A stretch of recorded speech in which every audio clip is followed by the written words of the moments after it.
अच्छा, किसी ने क्वेश्चन पूछा है कि एक जज साहब जो हैं जिनके पास केस लगा हुआ है, वो मैक्सिमम कितना टाइम देते हैं जवाब दावे के लिए, और अगर कोई अपोजिट पार्टी जो है जवाब दावा जमा नहीं कराती तो जज साहब उसको कब तक खारिज कर देते हैं या क्या पेनल्टी डालते हैं। देखें, जवाब दावा जमा कराने के लिए ना टाइम लिमिट होती है, और ये हमेशा टाइम लिमिट डिपेंड करती है कि किस नेचर का केस दायर किया गया है, किस प्रोविजन के तहत है, कौन सी कोर्ट के अंदर है। मिसाल के तौर पे सिविल नेचर के जो केसेस हैं उनमें अमूमन जो टाइम ड्यूरेशन है जवाब दावा जमा कराने की वो 30 डेज होती है। ये जनरली मैं आपको बता रहा हूँ, मोस्ट ऑफ द केसेस में 30 डेज होता है कि जवाब दावा इसके अंदर जमा कराएं। जबकि आप स्पेशल एक्ट्स अगर बात करते हैं, जिस तरीके से फैमिली केसेस की बात है, तो उसके अंदर 15 डेज का टाइम लिखा हुआ है कि 15 डेज के अंदर अंदर आपने जवाब दावा जो है ना जमा करवाना है। अच्छा, ये तो बात होगी लिखने की बात होगी, आपकी थ्योरी की बात होगी, कानून क्या कहता है, क्या लिखा हुआ है। लेकिन इसके अंदर दोनों तरफ लचक दिखा दी जाती है।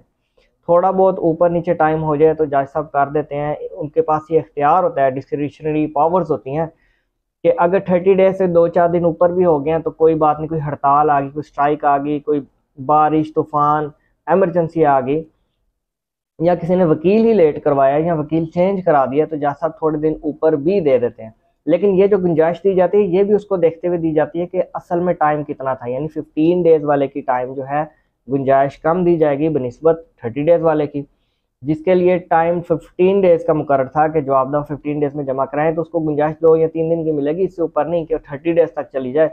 इसी तरीके से अगर 30 डेज वाला कोई जवाब दावा था, जैसे कि कोई इस्तकरार हक का जवाब दावा था, कोई तकसीम जायदाद का जवाब दावा था, पार्टीशन केसेस का, तो उसमें फिर 30 के ऊपर जो है थोड़ी बहुत गुंजाइश दे दी जाएगी। लेकिन ये टोटली जज के ऊपर डिपेंड करता है, वो चाहे 1 घंटा ऊपर ना दे, वो इस तरह कर सकता है, क्योंकि लॉ ने उसको इख्तियार दिया कि 30 डेज के अंदर आपने जवाब दवा वसूल करना है।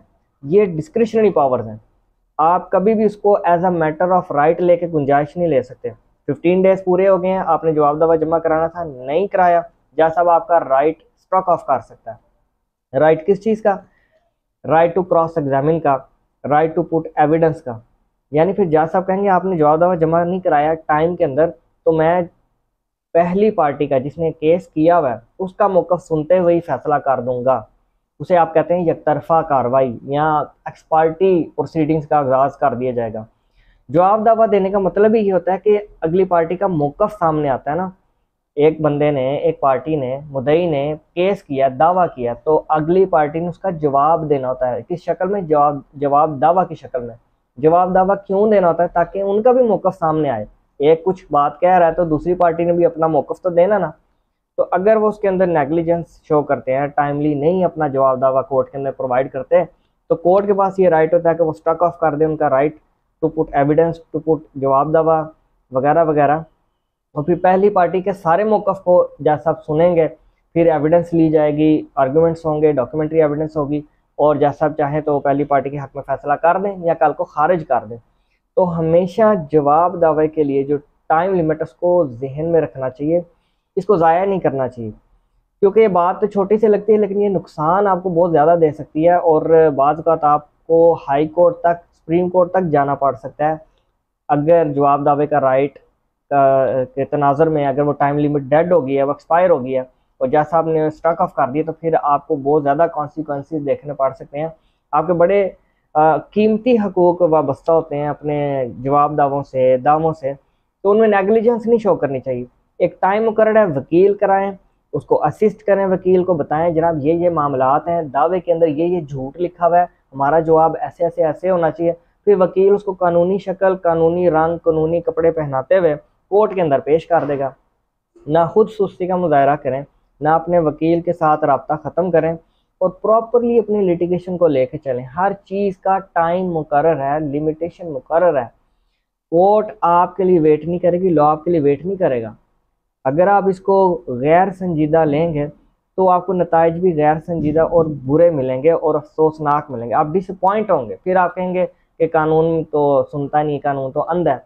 लेकिन पहले अपने गिरबान में भी तो झांके ना कि आप विजिलेंट कितने हैं, आप कितना मुहतात हैं अपनी हर चीज़ को लेके। यहाँ मैं एक चीज़ क्लियर कर दूं कि जवाब दावे की जो टाइम है वो स्टार्ट कब होता है, क्लॉक कब आपका ट्रिगर कर जाता है, लिमिटेशन आपकी स्टार्ट हो जाती है। जवाब दावा जमा करवाने की जो काउंटिंग है, जो टाइम है, वो स्टार्ट उस टाइम होता है जब आप वकील मुकर्रर कर लेते हैं और वकालतनामा जमा करवा देते हैं केस के अंदर, क्योंकि आपको केस का पता चल चुका होता है कि आपके ऊपर केस हो गया, तो आपका टाइम स्टार्ट हो जाता है।